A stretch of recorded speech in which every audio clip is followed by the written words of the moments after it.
patient, be patient.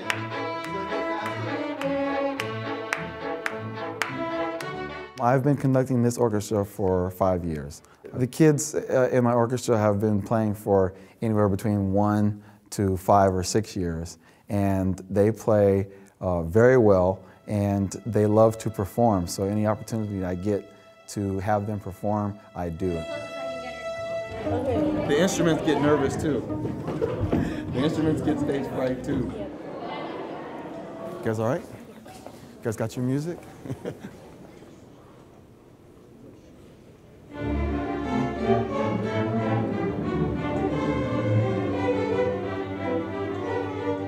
As an orchestra director at the San Gorgonio High School in Southern California, John Brannon loves to teach young students music. But for the last 5 years, his personal health has been deteriorating. When I'm doing the music, I don't feel pain, I don't feel the fatigue that I normally feel being a kidney patient. And it's just a nice escape for a couple of hours every time I'm involved in music.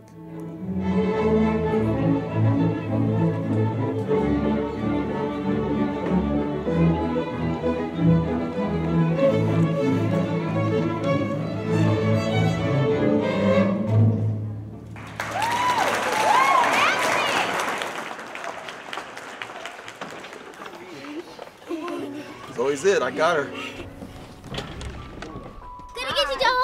It was 2 weeks before Thanksgiving in 2004, and the doctors told me that both of my kidneys had failed and I'd have to go on dialysis. You can get Joel right there. Jump up and get him. I was very devastated. I was sad. I didn't know anything about the disease. What I did know is that I knew that people died after a certain amount of time with kidney disease, and so I was very scared. In order to sustain his life, John has been undergoing dialysis treatment for the past 5 years while anxiously waiting for a donor. So I waited, and I became more impatient because I was hearing about other people getting transplants, and so I took it upon myself to actively find a donor. And after 2 years of doing that, my donor came up, Lori, a friend of mine from high school, and she didn't think twice about helping me out. I was like, well, hey, you know, I've got two. Been trying to lose weight anyway. It's got to be a couple pounds, right? And so I'm like, yeah, you can take mine, no problem, because the surgery idea doesn't really scare me or anything. And so I thought, oh, it's a friend who needs something. You know, by then I was like, okay, yeah, she's saying this now. You know, I'd been through so many people before not coming through for me. I thought she was just going to be another person. But in talking with her several times, I began to understand that she was serious about helping me. I think as every step I took closer to it, I think he was just like, wow, she's serious, she means it. But I'm just kind of like that anyway. Old high school friends, John and Lori both played in orchestra together. We kept in touch, then we lost touch, and then with the invention of Facebook, we found each other again. All our friends from junior high school are all on Facebook, so we, as soon as I knew he needed a kidney and I didn't think I was the right blood type, so we put it on Facebook and we posted it to the alumni groups for the high school and everything, and we just started beating all the bushes we could, trying to find everything, and then it turns out I'm the one that was the match. Being a mother of two, Lori made the decision with her husband to donate her kidney for her good childhood friend. Even though the decision was easy for her, she is still a bit nervous. I'd be lying if I didn't say I wasn't nervous, but I'm also excited. So, and I have my Jell-O supply already in the refrigerator to go, you know. Mostly orange and red, because that's my favorite. The transplant will take place at Loma Linda University Medical Center. I'm so excited, I'm so happy and anxious. I haven't slept much the last few days, but I'm here. While Dr. Barone is preparing John for the surgery, the donor Lori is just about to finish her surgery in the room next door. She's in there now, and we're just waiting for her to get done, and then I go in. There's a legion of people praying for me. People I don't know, people I know, friends of friends. It's amazing, and I feel all that right now. After 5 years of waiting and nearly giving up, John's day has finally arrived. They put me in tights and a head wrap. So I'm dressed for the occasion. Off we go.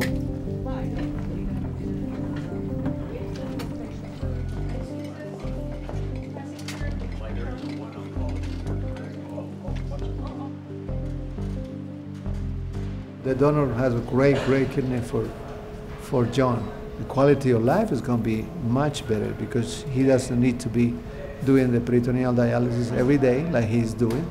And the other thing is the lifespan is going to prolong. This is patient Brandon John. Can you check your medical record number there? We are doing living and related donor kidney transplant. Agree. Antibiotic in.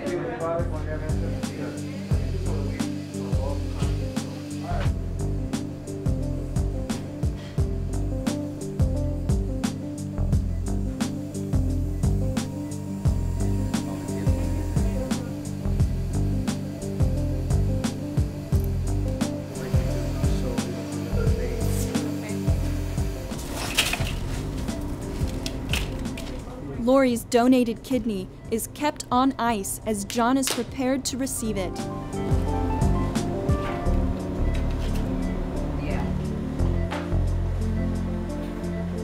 We're going to prepare the arteries and the veins for the vascular anastomosis.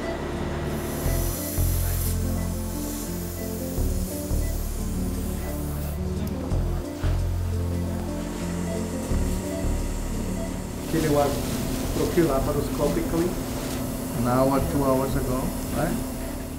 And this entire kidney looks very good.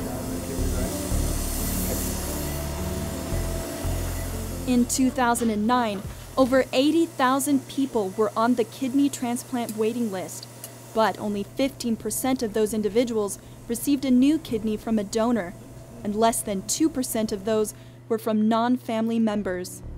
So the kidney is here, so we're going to drop the kidney into the abdomen to do the first anastomosis. Best kidney transplant is the one that comes from a living donor. And knowing that, including non-family members, the results are great. This will be a nice opportunity to encourage friends, non-family members, to donate to your friend. The donor artery, the donor renal artery, and the recipient iliac artery are connected, so now the kidney has blood from the recipient. And we're going to position in a nice way that the arteries, the artery of the kidney, the vein of the kidney, and the ureter are comfortable and not kink, and then function all these anastomosis very well. The case went wonderful. So the most important is to see how much urine is making, soon after we reperfuse and, release the clamps into the kidney. So the blood went to the kidney so nicely and pink up, and then it started making urine. And it's continued making so much urine, since that time. We are so happy with the results. We should go out to the corner. So look, let me show you one more time. So I have to cut it myself. Friends to friends usually are not the most common. With the time, maybe will be develop more awareness about the kidney disease, more awareness about donation, more awareness about transplant, and then also the recipients be probably less afraid or less embarrassed to ask the friends, could you donate a kidney for me?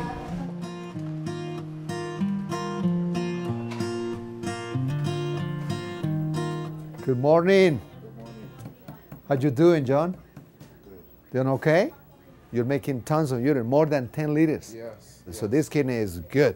It's excellent. All right. So let's see how. I'm so happy though. This organ is doing so well. Yeah. Huh? All right. All right.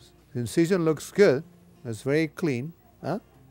And your abdomen looks soft, right? Hmm? Your legs are okay. Getting a little stiff now. No, yeah. You're going to walk today, so they're going to get stretchy. You stretch your legs. But otherwise, you look very good to me. Yeah, I feel good. Mm-hmm. I think you are going to be going home very soon. All right? Have a great day, though. Okay? Good. Wonderful.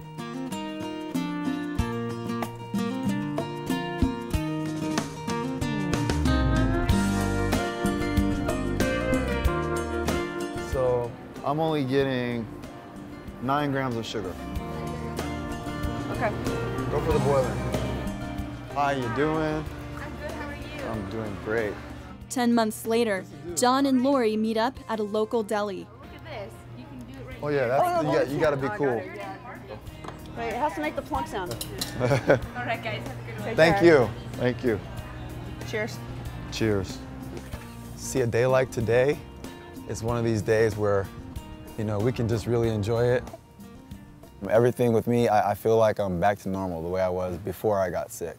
And I have a whole lot of energy and everyone's noticing, everyone's saying, you're this, you're that, you've got color. I didn't even know I didn't have any color in my skin. I was concerned because I started feeling better before she did. And I was like, hey.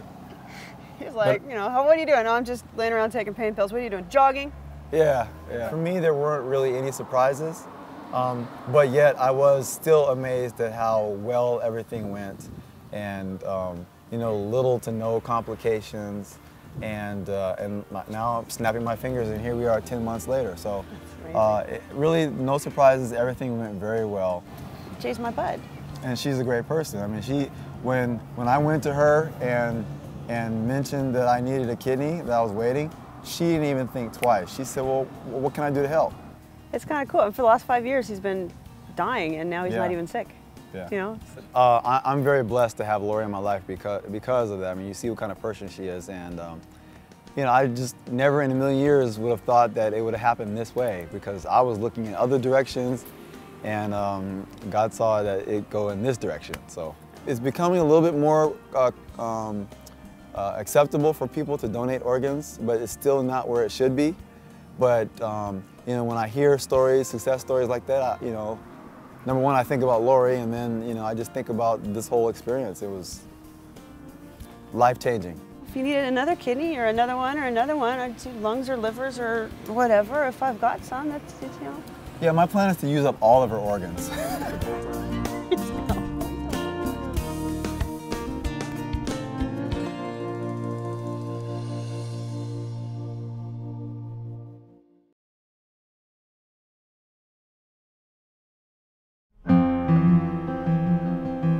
The reality is that everybody who meets him for the first time have no idea, right? They just don't have any idea.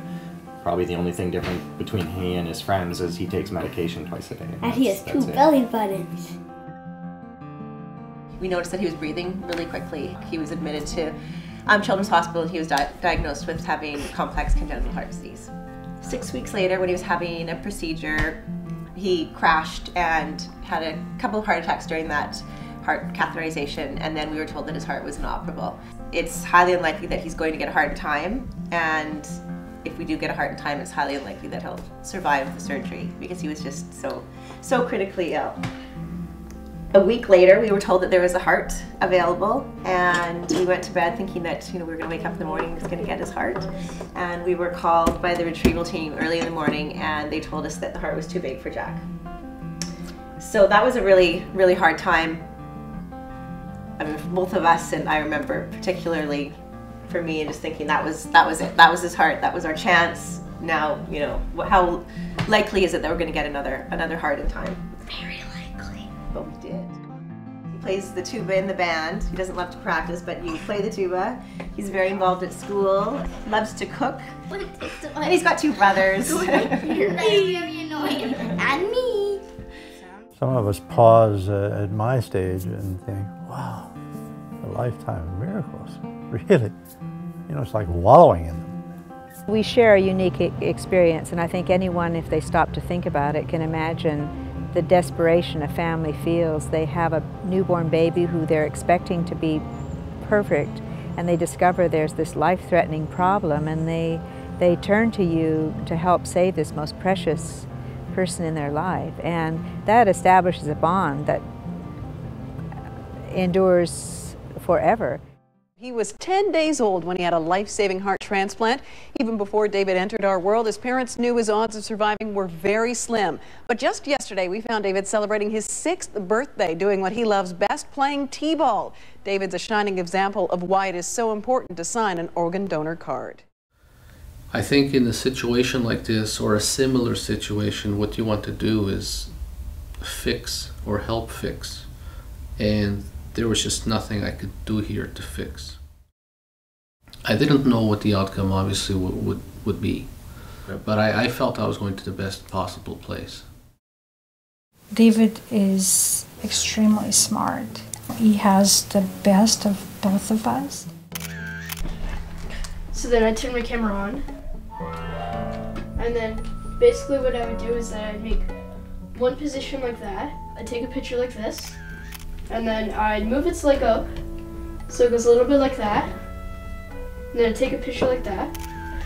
And we finally meet each other, right? Uh-oh. I'm allowed on YouTube. I don't really watch anything else besides Lego film. To see him grow and learn and to thrive, it's unbelievable. It's amazing.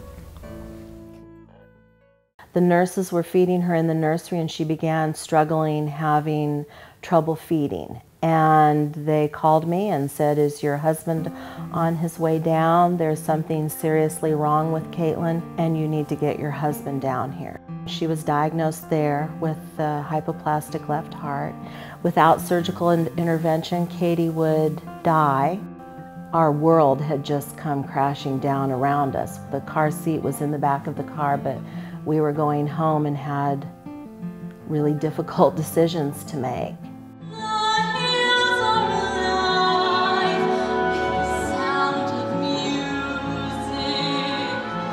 As soon as she got that heart, her hands were pink, her feet were pink. Her life has been just a joy to us. I wouldn't say it's been difficult. Everyone says is that, oh my goodness, she is always kind. She's always joyful. When I'm having a bad day, Katie walks in and the room lights up and she makes me feel better just being around her. And I'm really proud of that. You're welcome. I hope that each day of their lives they'll have few regrets, if any, and that they have an opportunity for love and life, responsible life, parenthood, and all that sort of experience, and perhaps even grow old.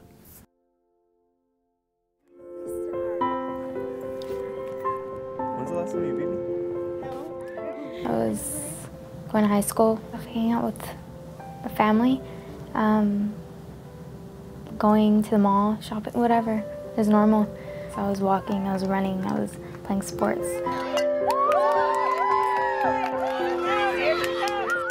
I played softball. I was for about 10 years. So when October 16th came, that was my first time not playing. Out of nowhere, I had gotten this, my right leg had started twitching and I couldn't control it. It went from my legs all the way up to my body, up to my arms, moving, and I just kind of started punching and I couldn't control my body at all. When I was maybe 8 years old, I took my first drink. Started getting heavy into drinking around 13 and snowballed up until now. Been living in East LA for about 22 years. Growing up, a little rough. You know, growing up, being a teenager, a lot of older guys around, you know. A lot of tension between other neighborhoods and stuff like that. I had problems with family, relationships, trust issues, all around problems in life. To get out of my neighborhood, I decided to join the Marine Corps. Things were getting a little hectic at home. I joined the Marine Corps thinking I would, you know, shape up, change my life for the better, but obviously I joined the biggest drinking fraternity there is. Alcohol abuse or alcoholism is a pretty serious thing in the military right now. We see a lot of guys, they either, you know, had a drinking history before they got in, or they started drinking after they got in. And most of the guys that drink after they got in, they have been on deployment.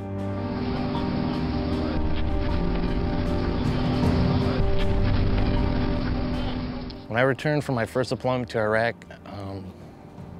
my drinking progressed very much so.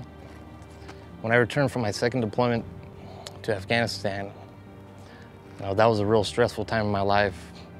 You know, seeing some things, did some things, and I thought to myself that drinking was the only thing that can, you know, get me out of that state of mind. And so I did so. I drank, you know, to forget, you know, to bring better feelings, and every day I was drinking. There wasn't hardly a sober moment besides Monday mornings when I'd, you know, have the worst hangover in my life. If you didn't get caught drinking again in the military, hopefully you would dig out, but there's also a chance of dying from alcoholism. So it's pretty bad, you know, if people don't get help or get sober. The prognosis isn't very good, man, you know. After October 16th, I couldn't walk. My legs felt like spaghetti noodles, and so I had to use a wheelchair. Went to so many doctors. I think I visited almost every type of doctor there is. Went to neurologists, therapists, different religions, tried things. We did a lot, and nothing seemed to help. It was really hard. Nobody could find what was wrong with her. Different medications. She didn't even seem like my daughter anymore. She was just there like a shell. When Brianna came in, she had a rule-out diagnosis of conversion disorder. The basic premise is that the level of stress that's experienced by the body is manifested physically. Her emotional expression, her retention of those things, having to hold some things that were very serious and significant in her past, not being able to express those or process those or have any healing behind those because not feeling like in that family system she could do that. I want to go back to walking, go back to somewhat of looking normal. I mean, it's kind of rare that you see a 16-year-old or a 15-year-old teenager in a wheelchair or using a walker. Things were working out. My physical ability started to decrease work-wise. I got my team leader position taken away, and I've lost rank 3 times. I really regret my decisions for drinking. I laid it all on the line. I told them I had a problem, and they sent me to the BMC. I learned coping skills, how to utilize my leisure activities, and I also learned that my drinking doesn't only affect me, but it affects everyone I love and everyone around me. And I'm done putting frowns on people's faces. Or, you know, it's time to make people proud, and actually it's time to make myself proud. That's what I plan on doing. The BMC was more of getting to know you, more of what made you you, what made you tick, and I think that was the thing that helped me the most, because you do get a second family. It's whether you like it or not, whether you're comfortable with it or not, you're gonna get people that are gonna give their heart out to you.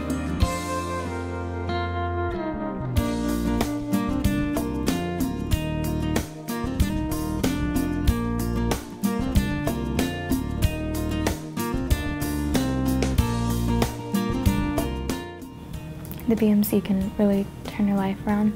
It can. It turned mine around.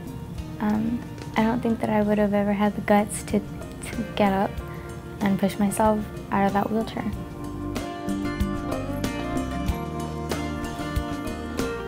when I joined the BMC, that slippery slope turned into an even plane, and I still struggle day to day. Some people say take it one day at a time, and sometimes I have to breathe in, breathe out, and not drink in between. That's just the way it is in my case.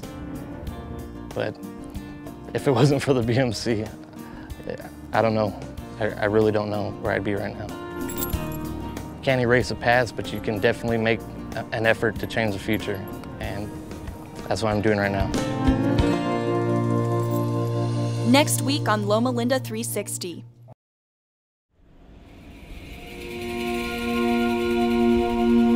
اتولدت في شهر 1 شهر يناير يوم 26 يوم 26 كان يوم جمعة كان يوم جمعة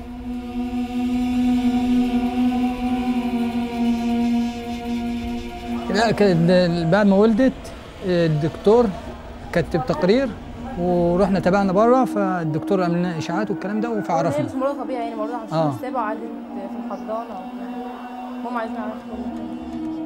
Each year in Egypt, 20,000 children are diagnosed with a congenital heart disease. Until recently, these families had to travel outside of the country for corrective surgery. Many could not afford this trip. Doctors in Egypt are beginning to attempt pediatric heart surgery, but the learning curve is gradual and operations are often unsuccessful. Still, the line for corrective heart surgery in Alexandria is long. Most of these children will die waiting. كنا متابعين مع الدكتور يعني، فحولنا على المستشفى وقال لنا في وفد جاي يوم 11. يوم 7/11. ده حتة مني وكل حاجة في حياتي. Rokhaya is one of these children. Her heart has a large hole that renders her breathless, lethargic, and blue.